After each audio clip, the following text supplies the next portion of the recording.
Hello everybody, welcome back to my channel and welcome back to another episode of my Drag Race review. Now, spoiler alert, how do you guys feel about the look today? I decided to honor our eliminated queen, Miss Nikki Doll, and try to recreate one of her looks that she wore for like press week this year. Honestly, I didn't intend on this, but after I made this lace bodysuit, I realized it was pretty much exactly what Nikki wore, so I thought I would just like throw some feathers in my hair and pay homage to our dearly departed queen. So starting the episode off, it's good to see that all the other queens who are there are equally as devastated that Rock has went home, much like the entire fan base is.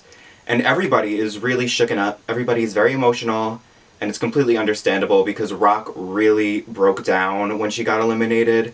And I mean, if I was Rock and I went home second, like I said, I would have been the same way. I would have been fucking hysterical. But it's good to see that the other queens, like, are letting the memory of Rock and Sakura live on. Right away, the second the episode starts, Brita Filter is just being so unlikable and so cocky and arrogant and just immediately starts going in on Aiden. I feel so bad for Aiden. Like, I understand, like, I was talking shit about Aiden last week, I get it. But for real, the girls are really going in on her. That must really suck. So this week's challenge is a Grey's Anatomy themed acting challenge entitled Gaze Anatomy, naturally. And RuPaul has Nikki Doll and Gigi Good assign all of the roles. For the most part, everybody's actually really happy with their roles, everybody's content, except for, of course, Miss Aiden Zane, who was assigned to play a ghost. And while they were talking about her being a ghost, I thought she was literally just going to be a ghost the whole time, but actually watching the skit, Aiden had one of the best roles, in my opinion. And then Widow Von Du also was not too pleased with the role that she was assigned. And again, I really don't understand why. I actually would have rather been Widow's pregnant drag queen role than the mother in the wheelchair, to be honest. I thought the Widow role was better, but whatever. And while all the girls are like reading over the scripts and talking about their roles, honestly, all that I could focus on was Heidi's weed leggings. I mean, mama, I need me some pairs of those, for sure. So the girls are just practicing, they're reading over their script, memorizing their lines. RuPaul comes in to stir everyone's shit up and get everyone on edge like she always does. And once again, RuPaul immediately goes to Crystal and says that Crystal's hair out of drag is the most beautiful hairstyle that she has ever seen. And then, again, they start playing Rhythm of the Night over Crystal. They have to use that as a lip-sync song. Like, they got the rights for it, they bought the rights, they have to use it, right? Come on. And then they do it later. I'm getting ahead of myself, but during the deliberations, RuPaul says to Normani that she has this amazing El DeBarge hairstyle, and then again, they cut to Crystal dancing to Rhythm of the Night. They're really obsessed with this. But again, that may have just been a moment that was supposed to be Allison's confessional that they cut out and they needed to fill some time. There was a few moments where you could tell that they were really trying to fill time this episode. And then right after RuPaul gives Crystal an amazing compliment, Brita turns to RuPaul and just spits all over her face. Affectations. Baby, when I saw that I was gagged, and then I was even further gagged that they fucking slowed it down and really showed Brita spitting. That is so shady. Honestly, and let me just say, I'm a little surprised. Actually, I'm very surprised, because this acting challenge was actually really good. I thought that it was a well-written script, all the roles were good, they were all prominent, nobody was forgettable. Compared to the last few acting challenges, this one was like a 10 compared to a 2. So they don't really get any real rehearsal time, the girls just go right in to do the skit and Carson Kressley's directing them. And again, I really don't understand why Aiden was so upset with the role that she got. Aiden's Mae West voice was a little weak, it did leave a little to be desired, but the lines for the character were written really well. I thought it was a really funny character. Watching all of the girls do their performances and do the skit, I really don't agree that Heidi should have been in the bottom. Like, she was kind of forgettable, I will admit, but that was because she had such a small role, and her screaming about getting separated from Crystal was hilarious. This seriously was a really good acting challenge. I'm very happy with it. It was a lot better than what they did last season, that Black Panther challenge. That was such a mess, and I feel like they did like a different sequel as well. Whatever it was probably shitty too, let's just be real. So they don't really show too much of the girls doing their lines and messing up. They go right back to the workroom, and the girls start getting ready for the runway. Jackie starts to give her story about how her mother and father never accepted her for being gay and absolutely did not want her to be a drag queen. It was very sad. However, before Jackie starts speaking, there's like a good 15 seconds where the camera's just sitting on her crying and no one's saying anything. And then Brita gives her like some weird look. It was very awkward. And this is one of the moments where you could tell they're trying to fill time. And then Miss Widow Von Du comes in and is like, oh, Jackie, you think you have a sob story, bitch? Get the fuck out of my way. This was maybe one of the most emotional stories that we've heard on the show since a while. I mean, at least since Rockin' Sakura broke down her first episode, but Widow tells everybody that her mother passed away in a car crash when she was 17 years old, and right before that happened, she had gotten in like a huge fight with her and left and stormed out of the house, and I can only imagine, I don't even want to imagine, that is a real fucking nightmare. Widow is so strong. I'm such a huge fan of Widow. I think she's gonna fucking win this season, seriously. If she's like top 4, she's gonna fucking win. I would die if we had a big girl winner. So onto the main stage, Normani is the guest judge, and Normani of course looked fucking gorgeous. I actually tried to recreate this outfit. I'll try to insert a picture. It came out like shit, don't judge me. Being a guest judge right after Leslie Jones, I mean that sucks. Those are some tough shoes to fill, and honestly, Normani as a guest judge was boring as fuck. I feel like she didn't actually give any of the girls any critiques. She didn't go back during Untucked and talk to the girls. Normani was not a good guest judge, I'm just gonna be honest, and I'm gonna keep being honest. I don't really even care about Normani. Motivation, it's a fine song, she's stunning, she's a great dancer, she's a great performer. I don't really care about Normani, if I'm honest. So the runway theme this episode is capes. And first up is Jada Essence Hall, and this is drag excellence right here. This is a classic drag silhouette, big shoulders, sequin jumpsuit with a gorgeous long cape. There's absolutely nothing wrong with this. The proportions are great. The fact that she has her Jimmy Neutron chocolate swirl hair is stunning. The fact that she said she was Jimmy Neutron really touched me. After Jada we have Britta, and I mean, this is a good look. I will admit that I would definitely wear this look. If I had this look, it would definitely be the best thing in my closet. But for the theme being capes, it just didn't really work. The cape was so thin. It was like a light little chiffon. You didn't even notice the cape was there. And we also saw Monique do a little Red Riding Hood look already on All Stars for the Boots episode. And I mean, yes, they were drastically different, but we've seen it already. And then we have Jackie Cox in her best look by far. Jackie looks fucking gorgeous in this. Could we talk about Jackie's body? Oh my god. She looks so stunning. Her face looks gorgeous. The headpiece is amazing. Gold is definitely her color. I really honestly have no complaints about this look. I wouldn't change a thing. Actually, I take that back. The cape left a little to be desired. It was more of just like Bob Mackie wings, not really a cape. But compared to the other set of Bob Mackie wings on the stage, which were Heidi's, I definitely preferred this look. And then we have Jan. And this, I don't know, this is a fine look. Her hair and makeup looks stunning. She is so gorgeous. The bodysuit itself is a really cute bodysuit.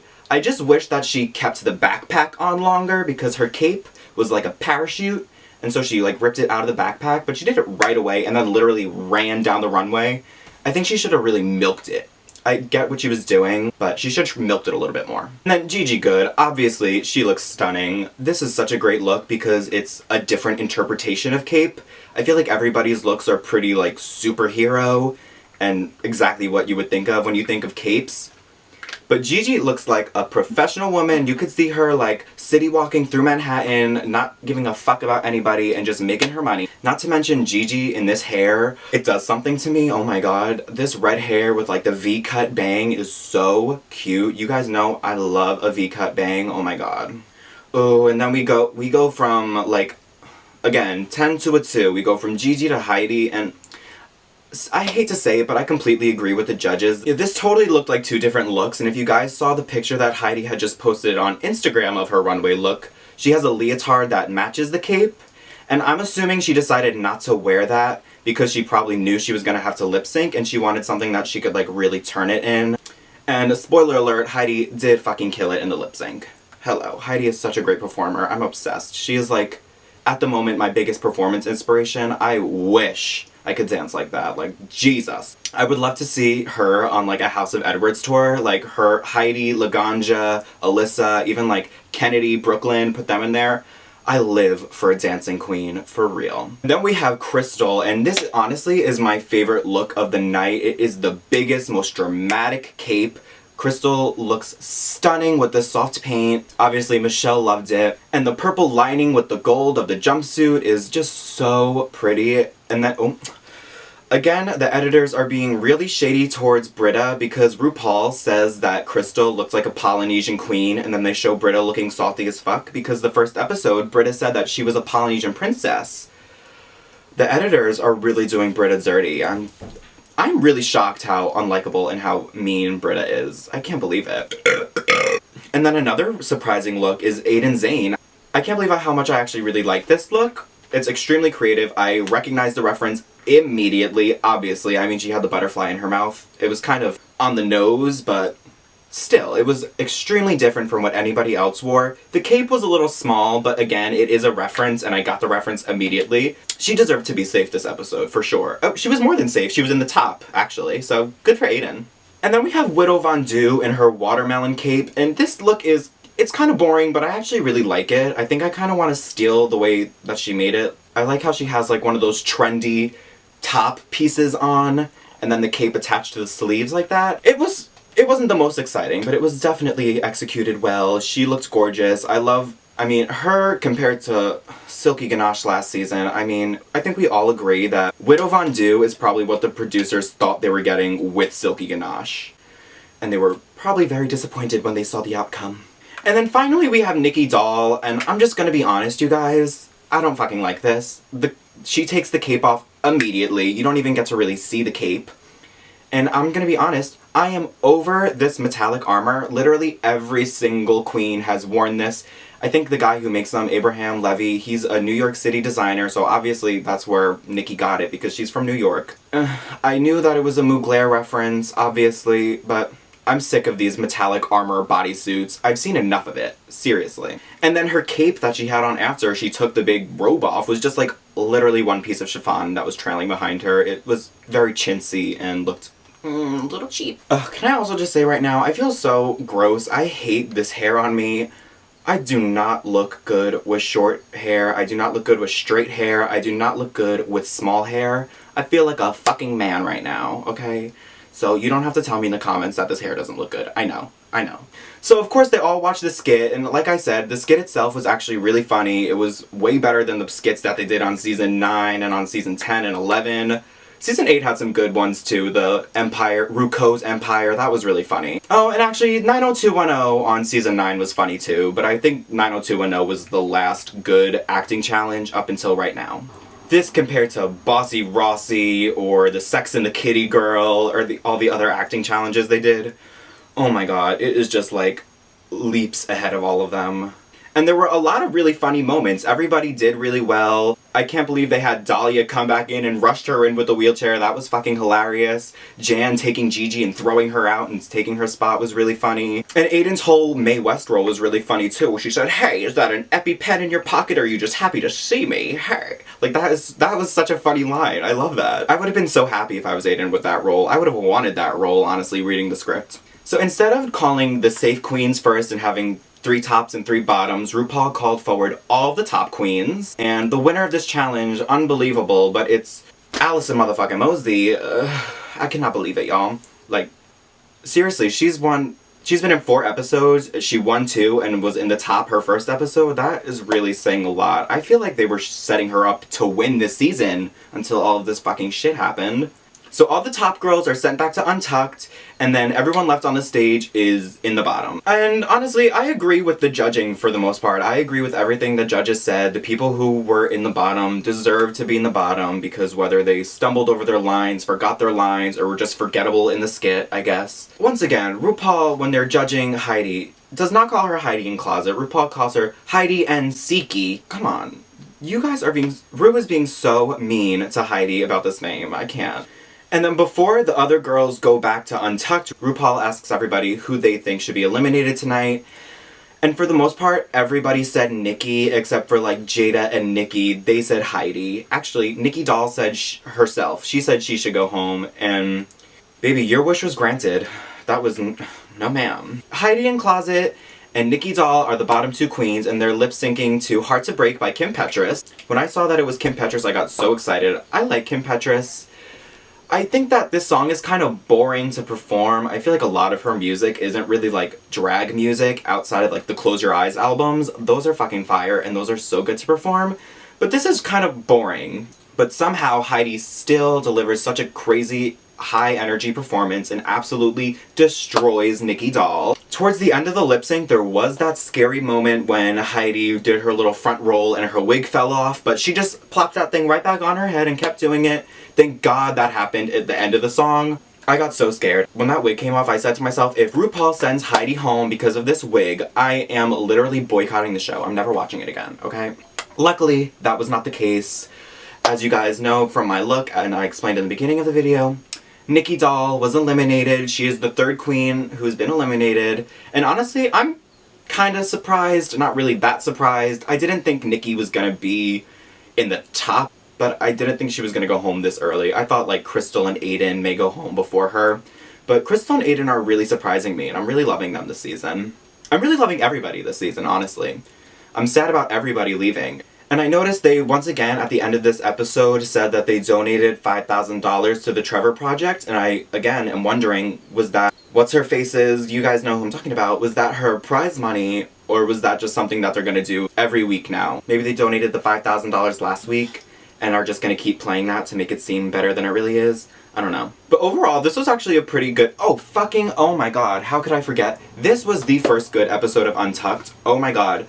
The past like 4 weeks, Untucked has been boring as fuck. Let's just be real. Nothing good has happened other than like, even the little moments where Heidi asked Nikki what she didn't like about her face, and when Leslie Jones read Aiden for filth, those were fun moments, but the whole episodes of Untucked were kind of boring. This week, Untucked was lit. It was a little bit hard to watch though, because the girls really ganged up and attacked Aiden. It was Nikki, Britta, and Jada really going in on Aiden. Mostly Britta, saying that Aiden should be going home, she should not be safe, she should be in the bottom, she should have been in the bottom last week.